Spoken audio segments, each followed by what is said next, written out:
Dampak kenaikan harga beras yang terjadi hampir setahun terakhir ini dirasakan oleh semua sektor termasuk UMKM seperti pelaku usaha warteg. Meski pemerintah mengklaim stok beras aman setelah dilakukan impor, harga beras belum kunjung stabil. Dan untuk membahasnya sudah bergabung bersama Metro Pagi Prime Time, Ketua Koperasi Warteg Nusantara atau Kowantara Mukroni dan Ketua Pengurus Harian YLKI Tulus Abadi. Pak Mukroni, Mas Tulus, selamat pagi. Pagi, ya, Mas. Selamat pagi. Iya, Pak Mukroni, jadi untuk warteg ini apakah sudah berdampak di warteg-warteg harganya? Oh iya, Mas, karena beras ini kan merupakan makanan pokok ya, semua penduduk Indonesia. Dampaknya sangat cukup. Pertama, adanya kenaikan beras ini menyebabkan biaya produksi warteg meningkat. Ini bisa mengakibatkan juga harus menaikkan harga, tapi kan dengan kondisi daya beli sekarang yang belum pulih sepenuhnya, ya kita nggak bisa seperti tadi dikatakan Pak Dedi, kalau kita menaikkan harga, banyak nanti pelanggan-pelanggan kita yang menjauh dari kita gitu kan. Nah, itu jadi masalah. Dan juga penurunan tadi, karena kita nggak bisa menaikkan harga, sementara itu berasnya mahal, biaya operasional mahal, makanya kita harus menurunkan keuntungan tadi itu kan. Jadi ya inilah yang dampak daripada kenaikan beras ini, Mas. Oke. Ya, seberapa besar Pak Mukroni kalau bisa digambarkan penurunan keuntungan atau omset yang rata-rata didapatkan oleh pelaku usaha warteg sampai saat ini? Ya, ini beras ini kan dari tahun kemarin kami mendapatkan harga di sebelum Lebaran juga sekitar 450 ya, sekarang sudah 800, jadi kan sudah 100% kenaikan itu, Mas.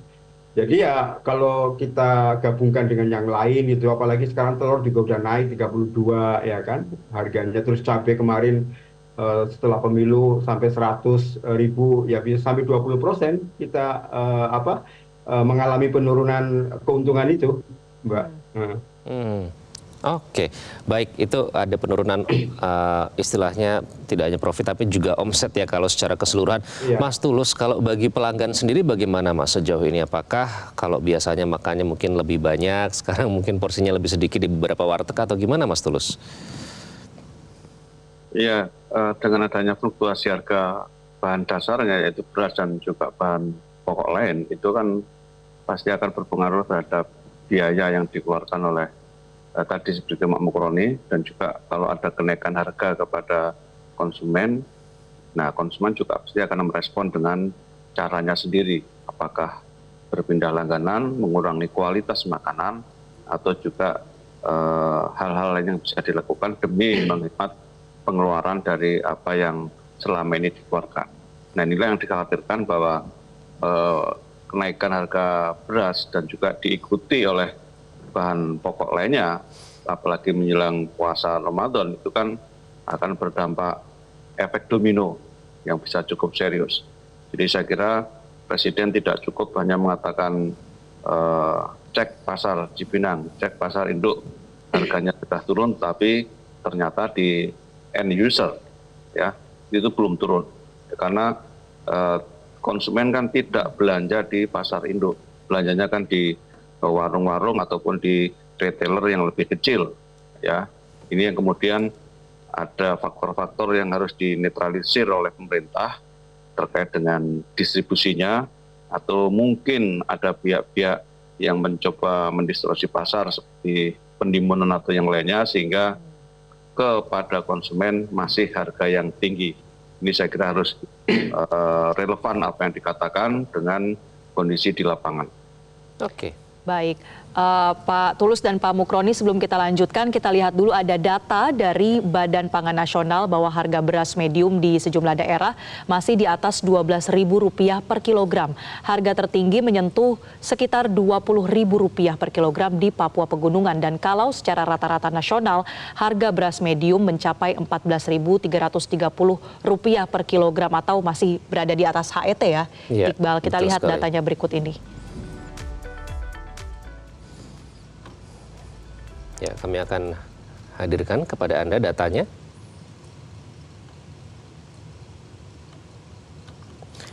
Baik, oke. Mas Tulus tadi analisanya seperti itu ya. Kemudian Pak Mukroni, kalau terkait dengan warteg ini, kalau dari data atau kesaksian yang berhasil Anda himpun dari para pengusaha warteg, ini terjadi sejak kapan dan apakah sampai sekarang kalau kita sudah melihat klaim pemerintah yang seperti itu belum ada perubahan sama sekali, Pak Mukroni? Ya, sebenarnya kami rasakan itu sudah setahun, Mas. Cuma kemarin hampir lumayan, satu karung hampir yang isi 50 ya, itu naiknya 100.000. Jadi lumayan juga jonggak setelah kemarin pemilu gitu kan. Saya nggak tahu apakah memang ada penyerapan ke yang lain gitu kan, sehingga di agen-agen kosong gitu kan. Tapi kan gini, tabiat para pedagang warteg kan tidak bisa langsung menurunkan, Mas. Jadi mereka kan nggak mau misalnya sekarang belanja, begitu juga dengan warteg, sekarang belanja terus besok ada kenaikan, sehingga mereka akan melihat dulu kondisi harga misalnya. Kalau sekarang saya beli misalnya sekarang 822 dengan isi 50, kan tidak bisa pedagang beras akan menurunkan karena dia tidak tahu, karena harus ada kepastian gitu kan. Bagaimana nanti minggu depan apakah beras itu ada atau langka, sehingga pedagang warteg juga, pedagang beras juga untuk menjual ke warteg juga nggak mau langsung menurunkan karena kondisi ini kan akan lihat seminggu lagi gitu kan. Takutnya dia berani beli tapi ketika jual lagi terus beli lagi dia nggak mampu karena ada kenaikan. Nah ini kan perlu kepastian dari pemerintah agar tadi supply terus harga juga terjangkau. Itu Mas Iqbal. Baik. Pak Tulus, kalau kita lihat tadi data dari Badan Pangan Nasional, harga beras medium rata-ratanya masih cukup tinggi ya, sekitar 14.300. Sementara UMKM atau pelaku usaha warteg ini sudah menjerit, masyarakat juga menjerit dengan harga dan beras yang sulit didapatkan. Kira-kira sampai pada titik mana kemudian konsumen masih bisa bertahan di tengah kondisi seperti ini, Pak Tulus? Ya, karena beras itu bahan dasar yang harus dia konsumsi, kita semua masyarakat Indonesia tidak bisa makan kalau belum makan beras, ya resikonya pasti akan menjadikan beras sebagai kebutuhan yang ia beli dengan cara mengurangi kebutuhan yang lainnya. Ini bisa berbahaya juga karena ketika kita membeli beras dengan harga tinggi kemudian mengurangi komponen-komponen lain, itu kan artinya mengurangi kualitas dari apa yang kita konsumsi, bisa mengurangi kualitas proteinnya, ya, dan kebutuhan-kebutuhan lainnya yang bisa mengancam terhadap kesehatan mereka secara jangka panjang misalnya, atau pada titik tertentu gitu kan. Nah, oleh karena itu jangan sampai kenaikan harga beras ini membawa efek domino dan berlama-lama. Tapi kalau terlalu lama tentu akan membawa efek domino yang lain seperti kenaikan harga telur, cabai dan lain sebagainya, sehingga pengeluaran masyarakat akan terkuras. Dan memang menurut BPS kan beras itu merupakan komoditas yang memicu inflasi yang paling tinggi. Ya, jadi kalau harga berasnya tinggi terus, maka inflasi akan sangat tinggi dan akan menurunkan daya beli masyarakat. Ya, karena kemudian masyarakat menjaga betul agar dia tetap punya beras, ya, sehingga komponen-komponen lain akan diturunkan demi mendapatkan beras karena merupakan kebutuhan yang sangat mendasar. Gitu. Oke. Apalagi ketika permintaan sedang tinggi seperti kita sebentar lagi akan puasa Ramadan. Ya. Oke, baik Mas Tulus dan Pak Mukroni, kita akan lihat dulu ya terkait dengan beras premium ini, karena harganya masih di atas Rp15.000 per kilogramnya, yang tertinggi mencapai Rp24.490 per kilogram, tepatnya di Papua Pegunungan. Dan jika di rata-rata, harga beras premium ini secara nasional berada di Rp16.430 per kilogram. Ya, kemudian terkait dengan data secara global, pemirsa, menurut USDA, produksi di tahun 2023 di sejumlah negara mengalami kenaikan. Namun untuk Indonesia terjadi penurunan produksi beras, tepatnya adalah minus 1,16%. Ya, ini adalah urutannya ya, data produksi beras di sejumlah negara, di mana Mesir yang tertinggi dan Indonesia ternyata minus kalau dibandingkan dengan negara lain. Dan di antara beberapa negara itu juga menjadi negara yang kita impor berasnya. Ya, di antaranya seperti dari Thailand, betul, Vietnam kemudian ya. Juga ada di situ. Kalau kita tadi lihat harga beras premium, Pak Mukroni, ini apakah artinya untuk menyiasati supaya warteg ini bisa terus berjalan operasionalnya, apakah ada penurunan atau penyesuaian kualitas beras? Misalnya tadi premium, merek ini kemudian mau tidak mau harus diturunkan menjadi medium. Adakah strategi seperti itu? Iya Mas Iqbal, jadi di warteg ini kita jarang ya pakai premium karena kita kan jualan gitu kan. Jadi kita mensiasati kalau beras premium itu rasanya pulen dan kalau dimasak itu nggak bisa banyak nasinya. Nah, makanya kita pakai medium yang broken ya, patahannya itu ya sampai 20 lah. Karena itu kalau dimasak itu misalnya 1 kilo itu bisa 9 piring Mas. Nah, itu kenapa kita nggak pakai premium. Kalau premium itu mungkin bisa 8 karena terlalu lengket ya, pulen ya. Nah, sementara kan kita untuk jualan biar ada untung, makanya sekarang kita menurunkan kualitas juga gitu kan dengan harga begitu. Nah, cuma kan ini pedagang-pedagang juga beras juga kadang-kala juga ya ada yang kurang ajar gitu kan, patahannya terlalu banyak sehingga itu membuat beras itu perak gitu kan, nggak enak gitu. Ini banyak komplain. Nah, itu teman-teman kita warteg itu harus menyiasati jangan sampai patahan-patahan beras yang dijual pedagang warteg itu terlalu banyak sehingga dikomplain oleh pedagang. Itu satu. Yang kedua, ya tentunya kita mensiasati yang tadinya misalnya kita menjual porsi dengan 9 piring karena ada kenaikan bisa kita 10 piring gitu kan, 1 kilonya gitu kan. Nah itu ya inilah pinter-pinternya pedagang karena kalau nggak itu kan nanti kita rugi. Kalau kita rugi kan kita tutup Mas.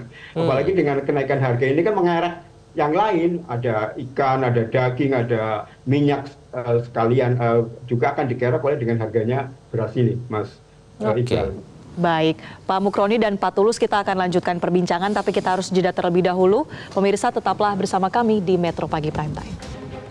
Pemirsa, Anda kembali di Metro Pagi Prime Time dan kita akan lanjutkan perbincangan mengenai dampak kenaikan harga beras terhadap para pelaku usaha UMKM, terutama adalah terkait pelaku usaha warteg.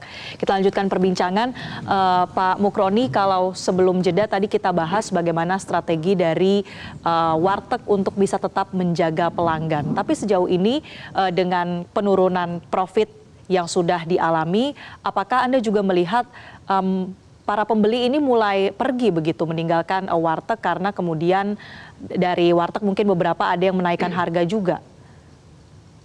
Ya ada ya sebagian, cuma kita kan tadi bagaimana menjaga gitu ya, menjaga agar kita itu tidak stop gitu kan, tidak berhenti.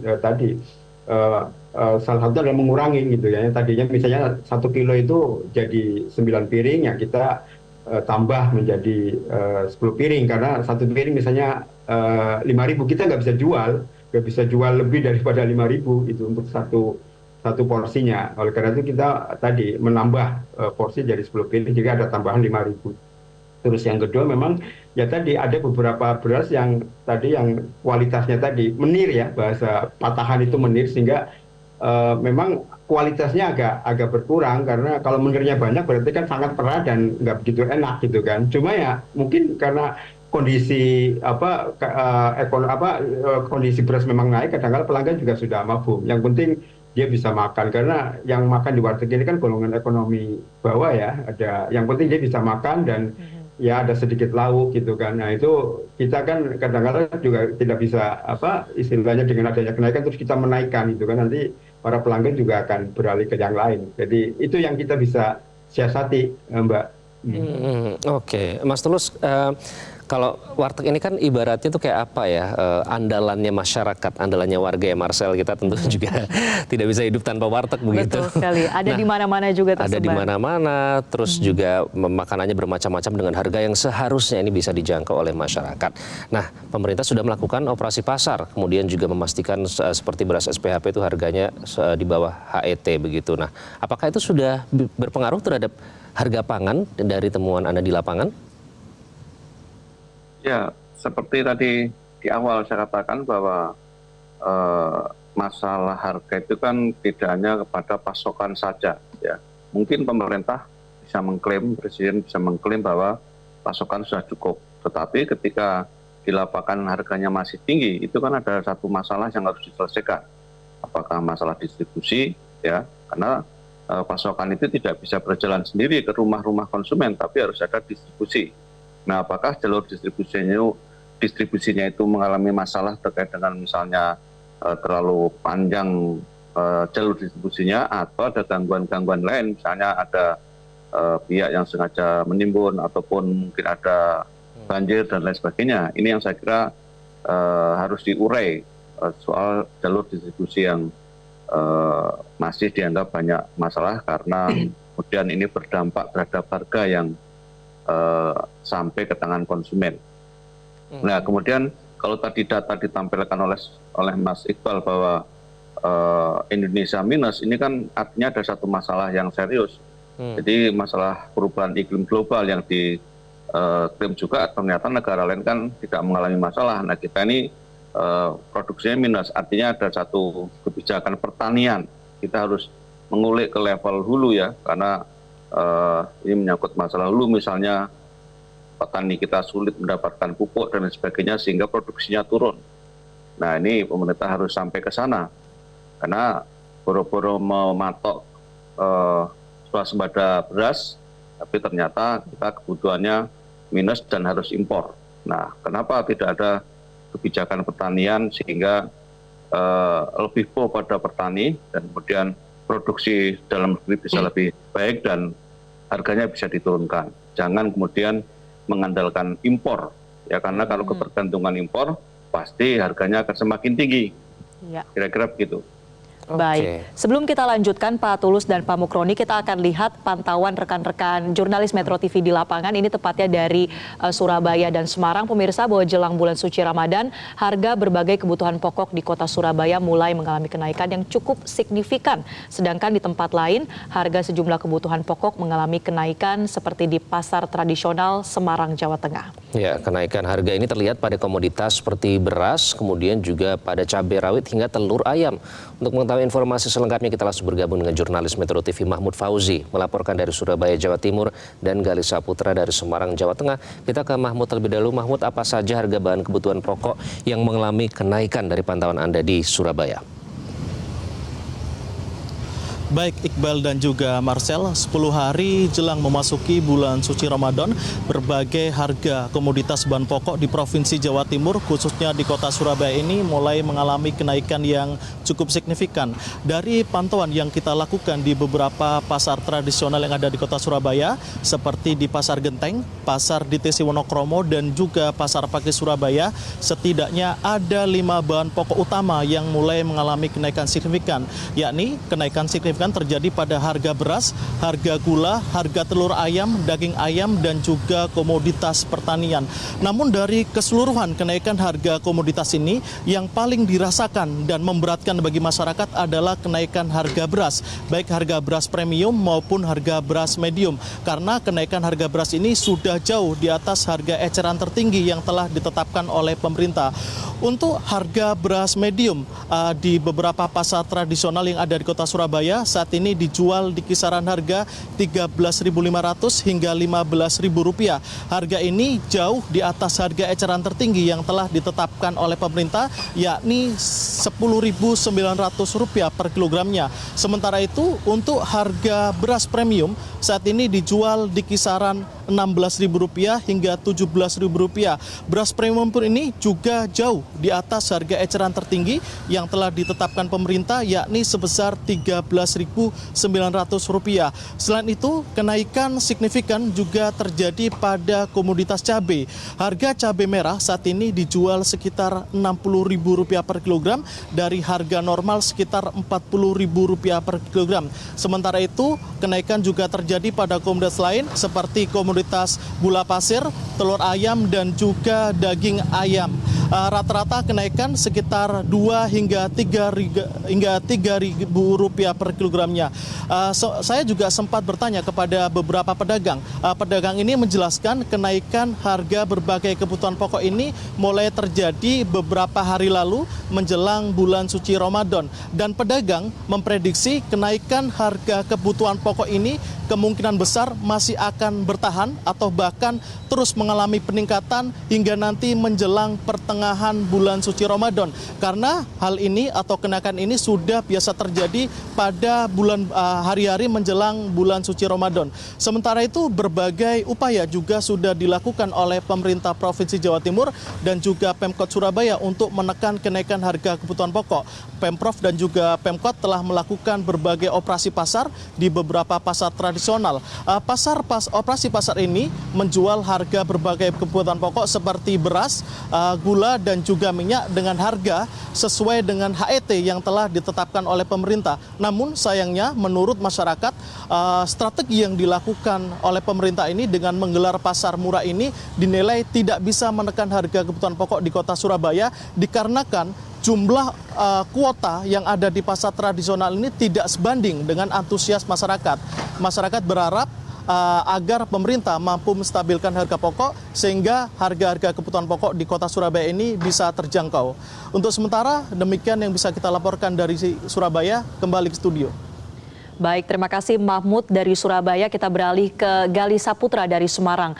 Gali, bagaimana dengan harga kebutuhan pokok di sana?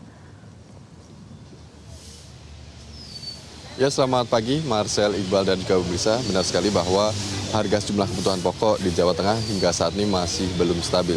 Dan saat ini kami sedang berada di Pasar Karangayu yang mana terletak di Semarang, Jawa Tengah, di mana ketidakstabilan harga ini ternyata sudah terjadi dalam beberapa pekan terakhir.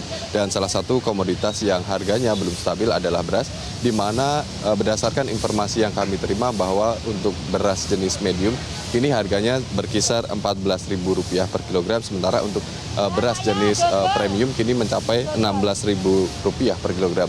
Memang jika kita bandingkan dengan beberapa hari sebelumnya ini sudah ada penurunan sebesar Rp500 hingga Rp1.000. Namun begitu, jika kita lihat dari beberapa hari sebelumnya lagi, harga normalnya belum tercapai karena sebelumnya harga beras medium di kisaran Rp10 hingga Rp11.000, sementara untuk beras jenis premium harganya sekitar Rp12 hingga Rp13.000 per kilogram. Dan jika kita lihat dari sistem informasi harga pangan kota Semarang atau SIHARPA ini, rata-rata beras di Semarang ini khususnya untuk beras C4 Super ini dijual dengan harga Rp16.600. Kemudian untuk harga beras C4 premium ini, maksud kami medium, ini harganya Rp15.500. Sedangkan untuk beras SPHP atau dari Bulog ini harganya Rp11.000. Memang untuk harga berbagai macam varian beras ini juga cukup variatif di berbagai pasar tradisional yang tersebar di kota Semarang. Untuk saat ini harga tertinggi untuk harga beras jenis medium ini terlihat di Gunung Pati, yang mana untuk harga beras ini sebesar Rp18.000 per kilogram, sementara untuk harga terendahnya mencapai Rp17.000 per kilogram.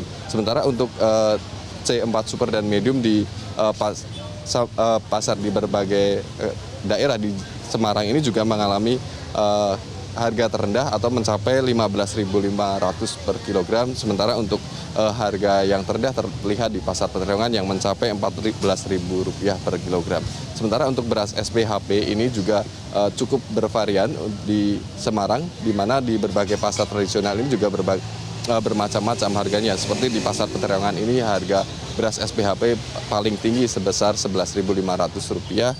Kemudian untuk yang terendah terlihat di pasar Gayam Sari besar Rp10.900. Dan untuk mengatasi hal ini, Dinas Pangan Kota Semarang mengatakan bahwa mereka akan mengadakan gerakan pasar murah, di mana gerakan pasar murah ini tersebar di 25 titik yang rencananya akan dimulai sejak 1 April ini. Dan untuk komoditas lainnya ini juga mengalami kenaikan, di mana harga kebutuhan pokok seperti telur ayam ini yang semula Rp25.000 kini menjadi Rp30. Kemudian maksud kami Rp30.000 per kilogram. Sementara untuk daging ayam juga mengalami kenaikan, yang mana sebelumnya Rp30.000 kini menjadi Rp36.000 per kilogram. Untuk sementara demikian yang dapat kami sampaikan dari Semarang, Jawa Tengah. Kembali ke studio, Marcel dan Iqbal. Baik, terima kasih Mahmud Fauzi dari Surabaya dan Galih Saputra dari Semarang. Pagi-pagi bapak-bapak sudah ke pasar tradisional ya, memantau untuk harga memantau harga ya, untuk memberikan informasi. Terima kasih rekan-rekan. Kita akan lanjutkan perbincangan pemirsa bersama Pak Mukroni dan Pak Tulus. Kita ke Mas Tulus terlebih dahulu ya. Pak Tulus, jadi untuk pantauan di pasar ini kan harga-harga bukan hanya beras tapi juga komoditas lain mengalami kenaikan. Jelang Ramadan, apa yang kemudian harus diantisipasi oleh pemerintah? Ternyata upaya untuk operasi pasar ini belum juga mampu menstabilkan harga. Apa yang kemudian harus dilakukan lagi, Pak Tulus? Ya, pertama kita lihat kenaikan itu apakah masih pada batas psikologis atau sudah di atas batas psikologis. Karena memang ketika ada perayaan seperti Ramadan itu kan pasti demand tinggi. Nah, kemudian pasti menimbulkan respon market yang harga naik. Nah, persoalannya kan kenaikan itu masih wajar atau sudah tidak wajar.